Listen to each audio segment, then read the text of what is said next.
Qu'est-ce qu'on a vu? Qu'est-ce qu'on a vu? C'est 42 minutes et Jérôme, Morgane et Aurélien te disent ce qu'ils ont vu. Mais qu'est-ce qu'ils ont vu, putain? Mais qu'est-ce qu'ils ont vu, putain? Mais qu'est-ce qu'ils ont vu, putain? Mais qu'est-ce qu'ils ont vu, putain? Mais qu'est-ce qu'ils ont vu, putain? Salut, salut, c'est Chipou. Hey, hey, hey. Comme vous le savez, on se retrouve aujourd'hui pour faire un petit bilan des séries vues en avril. Et comme vous le savez, c'est pas avec moi que vous aurez le plus de contenu, vous aurez juste le plus de détails inutiles, parce que j'ai quand même envie de tenir à peu près mes 10 minutes, vous voyez. Mais c'est vrai que j'ai encore une fois pas vu grand-chose. Alors en fait, faut que j'arrête de dire que j'ai pas vu grand-chose. J'ai vu à peu près autant que ce que je vois d'habitude. Et bien sûr, j'ai vu à peu près autant que ce que je vois d'habitude parce que j'ai profité des tout derniers jours du mois pour voir une tonne de choses que je n'ai pas encore publiées sur mon blog justonemorehelp.com, mais c'est pas grave, je peux vous en parler quand même. Voilà, donc d'ici que ce podcast soit mis en ligne, probablement il y aura la critique de la majorité des épisodes dont je vais parler ici, mais si c'est pas le cas, n'hésitez pas à revenir tous les jours, parce que oui, il y a du contenu tous les jours sur mon blog, on y croit. Non, ne croyez pas ça, c'est un mensonge. Bref, on s'en fiche, le but est donc de parler de ce que j'ai vu en avril. Alors en avril, du côté des séries et de ce qui me concerne, il y avait un grand événement, c'était le retour d'Euphoria pour sa saison 3. Alors oui, Euphoria, je sais, tout le monde a oublié qu'elle existait, la saison 2 était il y a 4 ans. Voilà. Alors bien sûr, c'est un problème parce que, bah, on l'a déjà dit plein de fois dans ce podcast, mais des pauses à rallonge comme ça, ben forcément on oublie un peu tout ce qui s'est passé. Et là vraiment, 4 ans, je pense que j'ai atteint ma limite. Même moi, j'ai vraiment oublié beaucoup trop de choses. Les noms des personnages, ça allait encore à peu près. Mais savoir où on s'était arrêté, bah en fait non. Surtout que la saison 2 se terminait vraiment sur une vraie fin. En fait, les deux premières saisons, on nous raconte le lycée des personnages et ça se terminait comme ça. Et ça pouvait faire une très bonne fin de série. Ils ont décidé de continuer la série, mais du coup, ils n'ont plus rien à raconter parce que vraiment, Euphoria, l'ADN de base, c'était de raconter l'adolescence de personnages qui vont petit à petit tomber dans une déchéance de plus en plus évidente. Et c'était vraiment avec le but de nous montrer tous les clichés liés à leur génération et tous les clichés négatifs tant qu'à faire. Donc voilà, on a suivi la déchéance de ces persos, on les a suivis se battre face à une vie qui est pas forcément facile, se battre face à la dépression, se battre face à la drogue, se battre face à tout un tas de choses. Et ça fonctionnait très bien. J'adore Euphoria. Vraiment, c'est une série qui est particulière, qui a son rythme, qui a ses délires, qui a son esthétique, qui a son casting incroyable et qui propose quelque chose. Seulement voilà, retirez l'aspect lycée et qu'est-ce qu'il vous reste? Il nous reste des jeunes adultes qui ont déjà une vie de dingue, qui ont déjà traversé plus de choses que je n'en traverserai au cours de toute ma vie, probablement, et vous voyez, ça fait un peu l'effet Skins. Alors Skins, le parti pris qui avait été pris, super Jérôme, le parti pris était simple, c'était, bah on change de casting, voilà, on fait un nouveau groupe de jeunes. Et bon, ça pose problème sur plein de choses, mais en vrai, Skins, c'était quand même une tuerie. Voilà, peut-être que c'est parce que c'était ma génération, allez savoir. Pour Euphoria, le choix est différent, ce qui est à mon sens très con, parce qu'en plus, le casting d'Euphoria, c'est quand même des têtes d'affiche assez folles, des acteurs qui réussissent, qui ont des tas de projets de films, donc forcément, ça rallonge encore les temps de production. Mais admettons, ils ont décidé de garder le casting. Et donc du coup, on en fait quoi une fois que leur lycée est achevé? Eh ben, on les fait devenir des jeunes adultes, on fait un petit saut temporel, on zappe le Covid parce que quand même c'est pas très pratique, mais on en parle, mais regardez, en fait c'est comme si ça n'avait jamais existé. Hmm. Et est-ce que c'est un retour réussi du coup? Ben oui, c'est réussi parce que ça reste une bonne série, parce que ça reste une série qui a ses délires, qui a son esthétique, qui a quelque chose à proposer, qui a un vrai message à faire passer aussi sur cette génération, sur euh, tous les pièges à éviter, sur en fait plein de choses. Et puis surtout, c'est une série qui est originale, vraiment au sens strict du terme. On voit des choses dans cette série que je n'ai jamais vues ailleurs, que ce soit dans des films ou des séries. Voilà, ils se permettent des choses, ils ont le budget pour, ils ont carte blanche et ça se sent. Et ça, c'est top, ça fait que le retour est plutôt réussi. Maintenant, est-ce qu'il y a vraiment un intérêt? Ben non, pas vraiment. Les personnages sont devenus adultes, donc on continue de les faire sombrer dans une déchéance, mais cette fois-ci, il y a vraiment plus aucun filet, parce que bah, une fois adultes, qu'est-ce qui va les empêcher de faire de la merde finalement? Ils n'ont même plus de parents. Enfin, si, mais bon, voilà.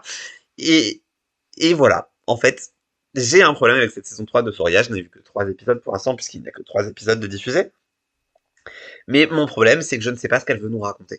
Autant avant, la saison 1, c'était assez clair, c'était la drogue est rue et comment progressivement, en fait, la drogue prend le dessus sur elle et prend le dessus sur la narration, et c'était top. La saison 2, c'était un espèce de bad trip chelou, où même si elle avait, techniquement, elle n'était plus censée être droguée, on sentait progressivement dans la manière dont on racontait les choses que bah, c'était encore là et ça prenait sa place. Et puis il y avait des bons délires méta et c'était intéressant. Toute la réflexion sur le théâtre, sur l'art, sur les apparences, sur les réseaux sociaux, ça fonctionnait. Autant pour l'instant, cette saison 3, qui tourne beaucoup autour du trafic de drogue, n'arrive pas à m'intéresser. Parce que justement, on nous présente deux dealers et on les oppose, et finalement, nos personnages sont pris entre ces deux dealers. Et donc, bah, il y a des choses intéressantes, il y a toujours des idées de dingue, mais on tourne en rond, un petit peu comme ma critique d'Euphoria. Je crois que je vais arrêter de parler d'Euphoria, on en reparlera quand la saison sera finie, probablement. Mais voilà, sachez que je regarde, je suis content, les épisodes sont géniaux, mais par contre, comment dire, l'unité de chaque épisode est géniale, l'ensemble de la saison, pour l'instant, en 3 épisodes, je ne vois pas vers où ça va. Je pensais que ça allait vers un point de fin de saison qui finalement était l'épisode 3. Bon bah écoutez, on verra bien. Voilà. Est-ce que la série a réussi à m'arracher une larme? Peut-être. Est-ce qu'elle m'a terrifié? Très certainement. Donc bah au moins elle me fait vivre des choses. C'est un retour réussi, mais un intérêt limité. Voilà, vraiment, c'est ce qu'il fallait en retenir. C'est pour ça que je tourne autour de cette idée. Bref, on a assez parlé de Foria, je pense, j'en ai parlé longuement maintenant. Vous savez à quel point je suis perdu avec elle. Il est temps donc de parler d'une autre série, et l'autre série ce sera One Piece. Ça fait 2 mois je crois que je vous dis j'ai envie de voir One Piece, donc bah oui forcément j'ai fini par regarder cette saison 2, et je pensais la voir un petit peu genre un épisode par semaine comme j'aime faire, même si c'est Netflix. Bah finalement je suis tombé sur une diffusion à la Netflix, c'est-à-dire j'ai vu toute la série en 2 jours et demi, enfin toute la saison en vrai, il y a 8 épisodes donc on se calme, c'est pas si conséquent que ça. Maintenant, qu'est-ce que j'ai à vous en dire? Ben déjà, donc les critiques arrivent sur le blog, n'hésitez pas à les voir. Euh, Finalement, ce que j'ai à en dire, c'est la même chose que Foria, c'est je ne suis pas sûr de voir l'intérêt. Alors, j'adore, enfin j'adore, c'est un petit peu excessif. J'aime beaucoup le manga, j'aime beaucoup ce que j'ai lu du manga, mais j'en suis au tome 22. Là, la série est adaptée, je crois, cette saison adapte jusqu'au tome 17 ou 18. Donc voilà, on arrive un peu au bout de ce que j'en ai lu pour l'instant, il va falloir que je m'y remette. J'aime bien l'ambiance de One Piece, j'aime bien ce voyage, j'aime bien cette quête initiatique, j'aime bien les personnages, et franchement, tout ça, c'est réussi, la série parvient à adapter, avec un casting qui est excellent, avec des effets spéciaux qui fonctionnent pour la plupart. J'ai une énorme réserve à mettre sur Chopper, parce que j'accroche pas à Chopper. Je trouve que ce sont des images de synthèse et que ça se voit. Et je sais pas, ça me sort du truc. Ça marche sur les Gardiens de la Galaxie, ça ne marche pas sur One Piece, et je ne sais pas pourquoi. Voilà. Mais quand même, dans l'ensemble, c'est hyper réussi, il y a du budget, ça a réussi à me réconcilier avec des aspects du manga que je trouvais parfois un peu excessifs, parce que il y a un excès qui est proposé dans la série, mais je sais pas, je pense qu'ils ont travaillé beaucoup les costumes et que ça fonctionne bien mieux comme ça que ce que j'arrivais à m'imaginer avec le manga. Et puis surtout, gros plus d'une adaptation télévisuelle à mon sens, mais ça doit sûrement être très vrai avec l'animé que j'ai jamais regardé aussi, c'est que bah, ça rend beaucoup plus lisible énormément de choses. J'aime bien lire des mangas, mais souvent j'ai du mal avec la lisibilité des scènes de combat dans les mangas. Ce qui est con parce que c'est quand même une énorme partie des mangas que je lis. Mais voilà, parfois je regarde les pages et je comprends pas bien, je vois vers où on va parce qu'il y a du dialogue et puis parce que bah, de toute manière je vois bien quel personnage est KO ou pas.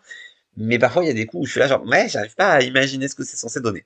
Bon bah là au moins c'est visuel. On a des acteurs qui bougent, on sait ce que c'est censé donner. Maintenant, quand je dis quel est l'intérêt de l'adaptation, c'est que bah il y a quand même des limites assez évidentes au format. Alors, la série fait un bon travail, encore que je trouve que ça faisait un meilleur travail en saison 1, mais il y a un bon travail d'adaptation, de manière à proposer des épisodes, à proposer des arcs euh, qui fonctionnent, à nous montrer le voyage des personnages, tout ça, c'est ok, et c'est bien. Mais, euh, 2 saisons, même pas 20 tomes d'adaptés. À un moment donné, on arrive bientôt, je crois, ou peut-être qu'on l'a déjà passé, mais bref, il y a 100 tomes à One Piece. Ils vont pas faire 10 saisons. Enfin, si, peut-être, mais les acteurs vont vieillir. Or, les personnages ne vieillissent pas tant que ça dans One Piece. Donc, il y a un problème. Voilà. Il y a un problème de rythme aussi, parce qu'ils ont beau adapter comme ils peuvent. Bah, c'est un manga qui a des arcs, et entre chaque arc, il y a des petits épisodes de transition. Et donc, ces petites transitions, on les retrouve dans la série, mais elles sont balancées, alors, le plus souvent en fin d'épisode, parfois en début, mais très souvent en fin d'épisode, et ça ajoute des longueurs. Et des longueurs qui sont pas les bienvenues. Voilà. Donc je suis partagé, j'ai beaucoup aimé cette saison 2. J'adore le casting, je trouve qu'ils font des merveilles avec le casting, particulièrement qui, bon bah Luffy déjà c'est une évidence, particulièrement Usopp que j'avais déjà bien aimé en saison 1 mais qui là en saison 2 pour moi se révèle comme étant vraiment parfait pour ce personnage, et puis l'actrice qui a été choisie pour incarner Vivi. Voilà, j'aimais beaucoup le personnage de Vivi, maintenant je l'adore parce que je trouve que l'actrice fait de l'excellent travail. Donc voilà, il y a un très bon travail d'adaptation, c'est excellent, mais j'en cherche un peu l'intérêt, j'ai un peu l'impression que c'est une feinte une parade. Vous voyez, bah, on n'a pas envie de proposer une série originale, donc on va vous proposer One Piece parce qu'on sait que ça va fonctionner et rapporter de la thune. Et ça leur en rapporte, donc grand bien leur face. Voilà, merci Netflix, il y aura une saison 3, donc on en reparlera. Probablement dans 2 ans. C'est toujours mieux qu'Euphoria tous les 4 ans. Et ça fait déjà 10 minutes que je parle, mais je vais quand même pas vous abandonner sans vous mentionner Medium, puisque vous savez que c'est mon grand rewatch de cette année. Enfin, rewatch, du coup, je commence à me poser des questions, parce que vraiment, la saison 4, je m'en souvenais pas. Voilà, alors sur la saison 5, il y a beaucoup d'épisodes où ça y est, je me souviens. La saison 4, je finis par me demander si je l'avais vue. C'est très étrange. Alors, j'ai fini par comprendre où était le problème de cette saison 4 que je trouvais poussive, avec plein de tentatives d'écriture qui n'étaient pas vraiment concluantes. Et en fait, j'ai compris au moment de voir le dernier épisode de la saison, ou l'avant-dernier, je ne sais plus, quand tout a commencé à se diriger vers une fin très très très précipitée. Et c'est là où ça a refait tilt dans ma tête. Je crois que ça avait déjà fait tilt en début de saison, mais vous savez, j'ai mis 1 mois et demi à la voir la saison, donc j'ai oublié.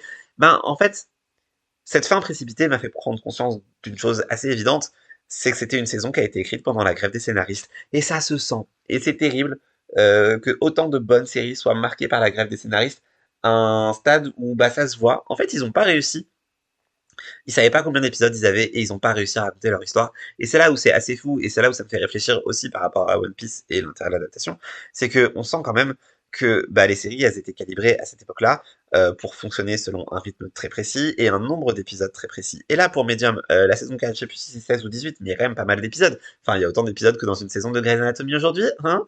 Et pour autant, eh ben, on sent qu'ils ont galéré. On sent qu'ils avaient lancé un arc, que la grève des scénaristes les a interrompus à fond, donc ils ont proposé une conclusion rapide à cet arc parce que bah, du coup il fonctionnait plus.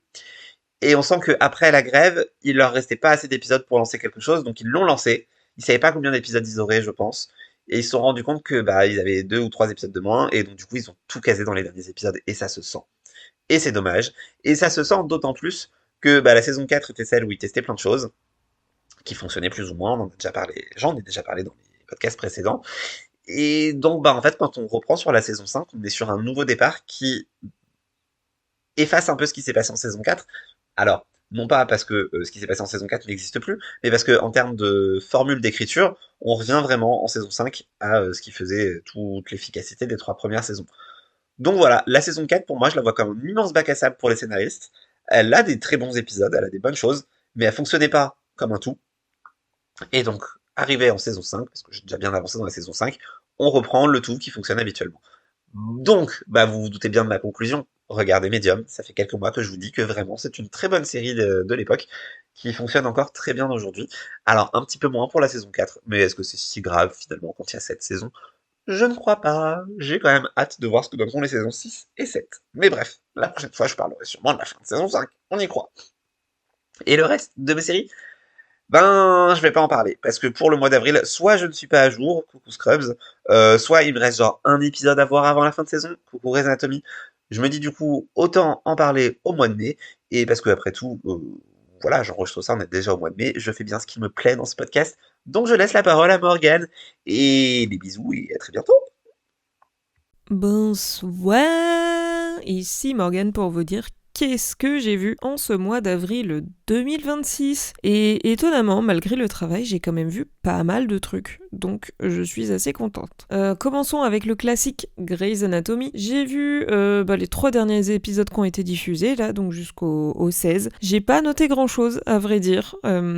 C'était des épisodes qui m'ont pas marqué, de toute évidence, à part, évidemment, la chose à laquelle je m'attendais, que je m'étais dit, oulala, faut pas que je m'attache, et que voilà, bref, je veux pas spoiler, mais vous avez peut-être compris.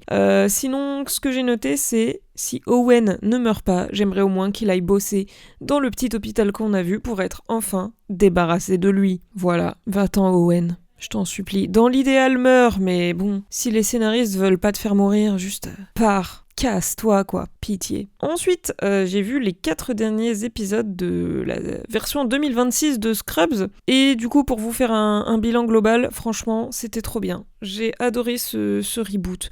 Je trouve que tout fonctionne. L'humour, la dynamique des personnages, les nouveaux internes, l'adaptation aux codes actuels et à l'époque du coup. Le fait qu'on part du principe que la saison 9 n'a jamais existé, parce qu'elle n'a jamais existé, c'était vraiment nul à chier. Bref, franchement c'était trop bien. C'est vraiment un retour qui valait le coup et qui valait la peine d'être fait. Et franchement, j'ai limite trouvé que la saison était trop courte. En fait, 9 épisodes, ça passe quand même très vite. Donc j'espère vraiment qu'on aura une suite. Et en fait, non, même pas, je n'espère pas parce que j'ai vu un tweet il y a genre 10 minutes qui disait que c'était renouvelé. Donc il va y avoir une suite. Je suis trop contente. C'est génial. Ensuite, j'ai vu 6 épisodes de Ghost. Donc je suis presque à jour. J'ai vu le 16 de la saison 5. C'est toujours aussi cool, vraiment, toujours aussi cool. Et par contre, un truc que j'ai remarqué là, que j'avais déjà vu mais qui m'a particulièrement marqué, c'est que cette série a le don de faire revenir des histoires de saisons passées que tu as déjà oubliées et que du coup ça te les ramène là, mais du coup tu t'en souviens pas. Enfin, quand je dis tu, je parle de moi évidemment, et c'est assez compliqué pour moi quand ils font ça, surtout qu'il n'y a pas de previously dans Ghost pour se rafraîchir la mémoire. Donc des fois on te sort des personnages ou des storylines qui sont passés la saison d'avant, voire plusieurs saisons avant. Est-ce que je m'en souviens ? Bien sûr que non. Est-ce que je fais semblant de m'en souvenir pendant tout l'épisode ? Bien sûr que oui. Par pitié, mettez des previously, bordel. Bref, en tout cas, toujours aussi cool. Voilà, cette série. Est-ce que vous avez remarqué que j'ai jamais rien à dire sur cette série ? Parce que voilà, juste Ghost, c'est cool. Bref. Passons à la suite. J'ai vu les 6 derniers épisodes de Memory of a Killer. Je crois que je suis la seule à avoir regardé ça, non ? Aurélien et Jérôme n'ont pas vu. Bizarre, je crois. Peut-être que je me trompe. Bref, du coup, ça devient un peu plus intéressant à partir de l'épisode 5. Dr Mamour commence enfin à bien perdre la boule et à s'en rendre compte, du coup, et surtout, ça commence à avoir enfin des conséquences. Donc, c'est à partir de là que ça commence à devenir un peu juicy, un peu spicy. Donc un peu intéressant, parce que sinon avant ça c'est que des histoires de mafieux, et comme je vous ai déjà dit, les histoires de mafieux ça m'intéresse pas. Pour la fin de saison, bah écoutez, il y a vraiment une fin de con, voilà. Qu'est-ce que je peux vous dire ? L'identité du ferryman est vraiment éclatée, je trouve. J'ai l'impression qu'ils ont trouvé l'identité du personnage en mode ah là là, on va mettre cette personne là parce que c'est choc, mais que du coup c'est pas cohérent avec... c'est pas cohérent quoi, c'est juste pas logique en fait. Et sinon la saison se finit sur un mini cliffhanger, alors qu'en vérité on n'a pas forcément envie de connaître la suite, et quand je dis on, je vais toujours parler de moi, donc pas ouf. Je sais pas si ça va être renouvelé, et si ça l'est, je pense pas regarder, j'imagine que ça va pas m'intéresser des masses. Ensuite, j'ai vu les 3 derniers épisodes de His and Hers. J'avais complètement oublié que je regardais ça, et que j'avais pas fini. Donc du coup, j'ai fini en faisant mes ongles. Bah écoutez, c'était pas si mal dans l'ensemble. Au début, c'est vrai que j'étais pas trop convaincue, mais je pense que j'étais pas non plus dans le mood. Mais sinon, après avoir vu en totalité, ça va, c'est ok. C'est finalement une série classique où il y a une enquête et où on essaye de te faire croire que le méchant, c'est telle ou telle personne, alors qu'à la fin, il y a un plot twist. Waouh, étonnant, on n'a jamais vu ça sur Netflix, bien sûr que si, des milliers de fois. Sauf qu'ici, même le plot twist, il a un plot twist. Et bah pour le coup, ils auraient mieux fait de s'abstenir, je trouve, à ce niveau-là, parce qu'en fait, ça donne une morale vachement douteuse à la série. Même si en vrai, j'avais mon côté empathique de me dire « Ouais, ok, je comprends un peu. » Mais en fait, non, quand tu prends du recul, en termes de justice, tout ça, oui, mais non. Enfin, non. La morale est pas ouf. Mais à part ça... Ça se regarde, mais c'était pas non plus exceptionnel, et vraiment tout le long de la série, j'ai trouvé que la personnage de la journaliste était insup. Mais son mari aussi, en fait, tout le monde est insup, voilà. Ensuite, j'ai regardé les 2 premiers épisodes de From, saison 4. Waouh, grand retour de From, wouhou, on est ravis. Pas du tout. Que dire sur ces 2 premiers épisodes ? Bon, voilà, déjà pas grand-chose dans un premier temps. Ensuite, ils ont osé. Voilà, je n'en dirai pas plus, parce que même si c'est que From, je veux quand même pas spoiler, mais il y a un truc où je m'étais dit non, et en fait si, ils ont osé. Peut-être que ça changera par la suite. C'est très flou ce que je dis, si vous regardez pas la série, personne capte ce que je dis. Mais bref... Ils tentent des trucs. Pour l'instant, je sais pas trop où ça va aller. J'espère que dans l'idéal, ça va aller vers des réponses à nos questions. Mais ouais, c'était pas un retour exceptionnel. Mais en même temps, c'est pas une série exceptionnelle, donc je m'attendais pas à grand-chose. Moi, je veux juste qu'ils trouvent une cohérence à leur histoire, par pitié. Oh là là, et dire que j'ai bien aimé la première saison, putain, mais peut-être que j'étais malade. Hein. Ensuite, j'ai vu les 5 premiers épisodes de The Beauty. Encore une fois, j'avais besoin d'une série à mettre en faisant mes ongles. Donc du coup, je vous fais le petit résumé vite fait. Je vais même carrément lire le synopsis, pourquoi je me ferais chier. L'univers de la mode de luxe plonge dans l'anarchie lorsque des modèles de renommée mondiale commencent à perdre la vie dans des situations étranges et sinistres. Les agents du FBI, Cooper Madsen et Jordan Bennett, sont dépêchés à Paris pour dévoiler la réalité. Au fil de leur enquête, ils mettent au jour un virus transmis par voie sexuelle qui métamorphose les individus ordinaires en êtres à la perfection physique incontestable, mais aux conséquences effroyables. Bref, en gros, c'est une série où, pour devenir beau, les gens se passent une MST qui rend les gens parfaitement beaux. Voilà, c'est un concept assez étrange. J'étais pas forcément convaincue de fou par la série de base, d'où le fait que je l'ai mis en faisant mes ongles, comme ça j'ai pas besoin d'être très attentive. C'est pas aussi mauvais que ce que j'imaginais, pour être tout à fait honnête. Déjà, dans un premier temps, j'aime bien voir Evan Peters dans le rôle d'agent du FBI, je trouve que ça change, et c'est un rôle qui lui va très bien. Sinon, il y a quand même des personnages qui sont un peu cons, parce que comment ça, tu sais, tu es au courant qu'il y a un virus qui se transmet comme une MST, littéralement, c'en est une en fait, et tu couches avec un inconnu sans protection. Déjà de base, hein, sans avoir cette info, c'est quand même une très mauvaise idée. Et là, avec cette info en plus, quand même, faut réfléchir, quoi. Je suis quand même agréablement surprise parce que je m'attendais vraiment à ce que ça soit moins bien que ça. Il y a quand même des côtés vachement intéressants à la série. Je trouve qu'il y a un côté un peu dénonciation de la société, je trouve, quand tu vois jusqu'où sont prêts à aller les gens pour se conformer aux standards de beauté, alors que c'est hyper ironique parce que du coup les standards c'est eux qui les créent, parce que les standards de beauté ils sont majoritairement créés par les gens qui ont de l'influence, et c'est les gens qui ont de l'influence qui choisissent de prendre le virus pour se conformer, enfin bref, c'est un peu le serpent qui se mord la queue, mais c'est vraiment genre par les riches pour les riches, mais du coup on s'impose nous-mêmes nos propres trucs. C'est très étrange, mais en même temps je trouve que c'est aussi quand même hyper c'est un beau reflet. Enfin beau, non, mais c'est un reflet de la société dans laquelle on vit finalement, et c'est quand même hyper intéressant comme take. C'est quand même assez gore aussi, il y a vraiment beaucoup de body horror. Je sais pas s'il y a eu une inspi du film The Substance que je n'ai pas vu, mais je vois à peu près de quoi ça parle et à quoi ça ressemble, et c'est vrai qu'il y a beaucoup de comparaisons entre les deux, je peux comprendre la vibe, mais ouais, et par contre, alors, il y a un truc qui est auquel je n'arrive pas à m'arrêter de réfléchir pendant que je regarde la série. Mais du coup, on est bien d'accord que le concept, c'est qu'il y a des gens pas forcément beaux qui chopent le virus et qui deviennent parfaitement beaux. Donc ça veut dire qu'il y a un moment où dans les phases de casting, il y a un gars, il découvre qu'il a été pris pour faire la version moche du rôle, pendant que son collègue à côté, il fait la version belle, quoi. Et ça, je trouve ça incroyable. Genre, ça doit vraiment être quelque chose de dire... Putain, trop bien, j'ai eu le rôle. Ah putain, j'ai eu le rôle du moche. Let's go. C'est quand même bizarre comme concept. Mais ouais, en vrai, la série, elle a du potentiel, mais je suis pas dedans à 100% parce que du coup, j'étais pas concentrée dessus. Je sais pas, j'aime bien la vibe qu'elle dégage. Il y a quand même un truc un peu bizarre, un peu malsain, un peu...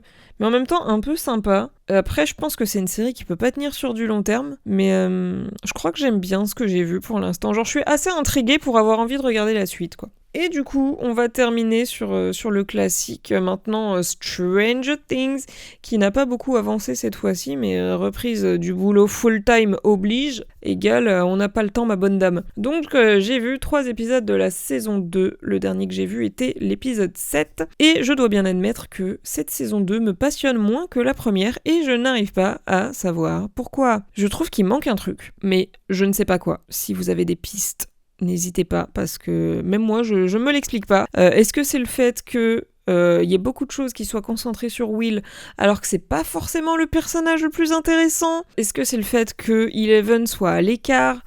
Est-ce que c'est le fait que... En fait, j'ai l'impression que la saison, elle est un peu vide, alors qu'il se passe des trucs dedans. Donc, je sais pas. Mais j'ai trouvé ça quand même un peu mou jusqu'à l'épisode 4. Je trouve que là, à partir du 5, ça commence vraiment à se lancer. Mais ouais, je sais pas, j'ai trouvé que le début était lent, qu'il se passait pas grand chose et tout, alors qu'en vrai, il s'est passé des trucs dedans, mais du coup, c'était peut-être inintéressant. Je sais pas, mais c'est vrai que j'ai pas ce kiff que j'avais devant la première saison, quoi. Donc voilà, si vous avez des pistes, pourquoi je trouve ça moins bien, une petite psychanalyse, n'hésitez pas, je prends avec plaisir. Et du coup, c'est là-dessus que je vous quitte. C'était Qu'est-ce que j'ai vu en ce mois d'avril, et comme d'habitude, on se retrouve le mois prochain. La bise. Allez hop, c'est à mon tour. Bon, j'ai vu quelques séries. J'en ai pas vu énormément parce que je suis parti une semaine en vacances à Vancouver. Oui, j'aime bien le dire à tout le monde. J'ai été à Vancouver pour mes 40 ans, c'était trop bien. Voilà, on commence avec High Potential. Fin de saison 2. Je sais que c'est quand même une série qui est beaucoup aimée, mais je ne comprendrai toujours pas pourquoi. Je sais pas, je trouve que ce remake américain est triste et fade. Là, sur cette saison, il y a aucune intrigue intéressante. Ils ont carrément zappé la fin de première saison 1. Donc c'est assez ouf. Les enquêtes sont pourrables et c'est non intelligent. Ce qui est l'intérêt de base, hein. Vraiment. La série française, c'est hyper intelligent. Donc matez la série française. Les enfants sont inintéressants, les collègues, tout le monde s'en fout, et le fil rouge, ils ont complètement changé l'intrigue. Du coup, ça n'a aucun sens. Voilà. Allégeance, fin de saison 3. Cette saison, j'ai eu du mal à la suivre car le personnage principal fait des choix personnels qui ne correspondent pas à sa personnalité. Du coup, je l'ai pas trop compris, ce changement. Elle est devenue égoïste et méchante, pour aucune raison. Et en plus, elle a un dénouement positif qui vient de nulle part. Vraiment, c'est comme s'il voulait finir la série. Donc, je sais pas, c'est un peu bizarre. Heureusement, le papa de Véronica est toujours le meilleur acteur du Canada. Et lui, ses intrigues, elles sont top. Best Medicine, fin de la première saison, et j'ai bien accroché. Aucune idée de si ça va continuer, mais dernier épisode, ils ont décidé d'ajouter Elisa Coupe, Tiger de Futureman, dans un casting qui était déjà de qualité, avec Abigail Spencer et Josh Segarra. Bonne petite série, sympathique, sur un médecin qui revient dans une ville de pêcheurs au calme. Son problème, c'est qu'il a une phobie du sang après une opération ratée. Et les gens sont bêtes, mais dans le bon sens. The Pitt, saison 2, moins poignant que la saison 1. Je l'ai trouvé beaucoup moins prenante, car on connaît déjà les personnages, on n'apprend pas à les connaître, et c'est ce qui faisait la moitié de l'intérêt de la série. L'autre problème, c'est qu'on est très américain centré, avec les problèmes de ICE, les coups de la médecine, et le 4 juillet pour eux. Pas pertinent pour le reste du monde, faut changer la dynamique en saison 3, ou faire un spin-off sur l'équipe de nuit beaucoup plus sympa. R.J. Daker, j'ai fini R.J. Daker, et franchement ça fonctionne comme épisode de la semaine à voir. C'est fun gentillet, le seul problème de la série c'est qu'il n'y a que l'acteur principal qui a du charisme. Il faut lui ajouter quelqu'un en face s'il y a une saison 2. Million Followers Detective, c'est une série taïwanaise sur Netflix. Ça raconte l'histoire d'un flic qui essaie d'arrêter des crimes qu'une voyante prédit sur YouTube. Dit comme ça peut le faire. Mais non, c'est absolument mauvais. Ça c'est absolument pas joué, l'histoire est conne, les influenceurs faut les abattre, et non, le détective n'a pas 1 million de followers, ça n'a pas de sens ce putain de titre. Maul, Shadowlord, nouvelle série Star Wars sur le retour de Maul qui vient se venger après avoir pris le contrôle de Mandalore. Il est vénère et il va tomber sur une Jedi qu'il aimerait prendre en apprenti. C'est super beau techniquement, les combats sont magnifiques. L'histoire centrée sur Maul, ça fait plaisir car il a un énorme lore. La fin de Maul ne sera pas dans cette série, pour ceux que ça intéresse, il faut voir Star Wars Rebels, qui se passe après. Monarch saison 2, je sais pas si beaucoup de monde en France regarde cette série, en tout cas, c'est une série de qualité Apple. Le budget est là et ça se ressent, la photographie est exemplaire, les FX des Titans c'est mieux qu'un film à gros budget, et le cast est top tier. La famille Russell, c'est la folie. Par contre, la saison partait bien jusqu'à temps que les deux enfants deviennent débiles au même moment. Et pas de la même façon, c'est ça qui est fou. Le fils, il faut le donner à manger à Kong ou à Godzilla, il ne sert plus à rien, c'est stupide. Quand tu vois que les militaires dans cette série ont de meilleures idées que certains personnages, ça fait mal au cul. Après, j'ai l'impression qu'il y a aussi un problème de timeline, voilà, bref. Assez évident, ou alors il y a un truc que j'ai pas compris. Ça reste une série dans le haut du panier. Axe, saison 5, j'ai toujours énormément de mal avec les 2 premiers épisodes de chaque saison, mais pas cette fois-ci. Du coup, j'adore la série directement. Debra et Eva ne se mettent pas sur la gueule et ça fait tellement plaisir. Ça change. Jean Smart, c'est le Bryan Cranston de Breaking Bad. Tant qu'elle aura cette série, elle sera toujours la meilleure actrice et elle gagnera toujours tout. The Boys, saison 5, on est au milieu de la saison et j'ai toujours l'impression de voir la même saison depuis la seconde. Ils s'engueulent pour aucune raison, tout le monde a tort, ils vont tous au même endroit et en même temps, pour aucune raison, ils achèvent jamais les personnages et quand un perso devient enfin profond, il est instantanément, directement, voilà, éliminé. Faut la finir cette série, vite. Animal Control saison 4, cette année c'est la baston entre deux pressings et c'était encore plus drôle. Ils savent tellement bien doser l'humour classique et les moments où ça part en couille pour aucune raison. Le dernier épisode était parfait en tout point à ce niveau et ça amène une saison 5 avec d'autres enjeux et on voit déjà les bonnes blagues à mettre en place. Pour moi c'est la meilleure comédie de ces dernières années. Wildcard saison 3, j'adore cette série, c'est de la CW au summum de son art, c'est fun, ça se prend pas la tête, les enquêtes sont chouettes, et plus ça va, et plus les acteurs secondaires sont YOLO. Et surtout, le fil rouge se raconte dans les épisodes, et en séquence post-générique où on comprend jamais ce qui se construit jusqu'à la dernière épisode. Ça c'est la force de la série. Mon informateur canadien m'a dit qu'elle a été renouvelée pour une saison 4 et saison 5 qui est en cours de tournage. Scrubs, je l'ai déjà dit, mais le retour est simple, ils ont rien changé. Ils ont refait comme avant, les mêmes trips, la même narration, des des excellentes refs de vieux. On voulait juste ça, pas plus, pas moins. Et juste ça, ça fait une saison excellente. Les nouveaux apportent les bonnes blagues. La TikTok Girl vient d'apparaître dans mon classement de mes futures femmes. Il y aura une nouvelle saison et c'est mérité. Ça a fait des audiences de malade. Lucky Luke, j'en ai déjà parlé la dernière fois et je vous disais que j'attendais l'arrivée de Jérôme Niel et j'ai pas été déçu. Alban Lenoir et Jérôme Niel, tu peux créer un tunnel de série excellente si tu les mets tous les deux ensemble. La réécriture des personnages de Lucky Luke et Joe Dalton est intelligente, ça permet d'avoir des facettes différentes et approfondies. Et du coup, avoir de meilleures blagues, et surtout des blagues qu'on n'a jamais vues dans Lucky Luke. Donc c'est cool. L'actrice de Louisa, elle est tellement drôle et mignonne à la fois. Superbe adaptation, j'ai beaucoup ri. If a Wishes Could Kill. Nouvelle série coréenne d'horreur sur Netflix. Cette fois-ci, tu fais un vœu sur une application, le vœu se réalise et tu meurs 24 heures après. C'est stupidement con. Ça mélange tous les films, séries d'horreur avec un téléphone de ces 5 dernières années, et pas un seul est sorti du lot. Il va peut-être falloir arrêter.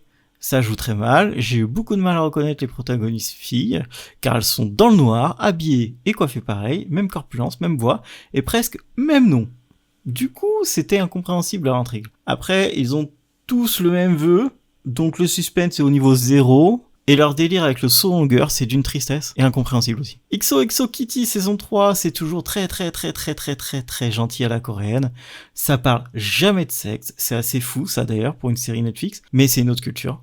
J'aime bien regarder Kitty galérer et des intrigues amoureuses qui sont pas méchantes, ça repose aussi. Voir Séoul aussi, c'est des paysans et surtout, on a la conclusion des films sur sa sœur dans cette saison. Chad Powers, très bonne surprise sur Disney. On suit Ross Holiday, une ancienne star déchue du football américain et qui fout plus rien maintenant qu'il est cancel. Un jour, il entend qu'il y a des essais dans un club et décide de se déguiser pour tenter ces essais et devenir Chad Powers. Un personnage bizarre qui parle bizarrement et qui a peur des douches par rapport à son maquillage. Je pensais que ça allait être un peu pathétique, mais pas du tout. On se prend vraiment au jeu, on aime de plus en plus Chad et on oublie Ross. De même, j'aime de plus en plus Glenn Powell qui se lance dans une série comme ça alors qu'il commence à être la star du moment d'Hollywood. On retrouve aussi Murphy de In the Dark et elle a un peu la même personnalité, faut pas aller la faire chier et j'aime ça. À mater sur Disney+, c'est court et ça passe vite. From, saison 4. Alors, j'en ai vu que 2 pour l'instant, mais c'est un festival de conneries que seul From est capable d'imposer, tout en gardant une fanbase capable de faire de l'ombre à celle de Supernatural niveau mentalité. Franchement, ne parlez pas à la fanbase de From, c'est un autre univers. Et je pose plusieurs questions ici. Pourquoi ce que fait le personnage, ce nouveau personnage dans l'épisode 1 n'a jamais été fait durant toute la vie du village? Et pourquoi lui il a le droit de se balader 2 jours? Pourquoi autant de règles bafouées pour aucune raison? Pourquoi le gamin quand il s'énerve il casse une fenêtre alors que c'est l'élément qui retient les méchants? Pourquoi les personnes qui ont des réponses ne veulent pas les partager? Et pourquoi ils renient ces réponses qui peuvent les aider à survivre? Et pourquoi le père il a une perruque? Pourquoi From? Et on finit avec Shrinking saison 3. Elle se termine en bouclant tous les arcs de tous les personnages et c'est assez exceptionnel dans une série. Et tous les arcs se finissent de façon positive. On pouvait s'en douter. On clôture des moments de vie, c'est l'essence de la série de mettre ça en place. La saison était maîtrisée, on a eu exactement ce qu'on demandait, et j'aime les séries qui font ça. Cobra Kai a fait pareil, et c'était parfait. C'est toujours aussi drôle, c'est toujours un mélange d'anciens et de nouveaux acteurs talentueux. On reste sur des sujets très durs pour certains, mais on accepte plus facilement ce qui arrive quand c'est raconté avec intelligence. Cobie Smulders est dans tous les bons coups depuis la fin de son aventure Marvel.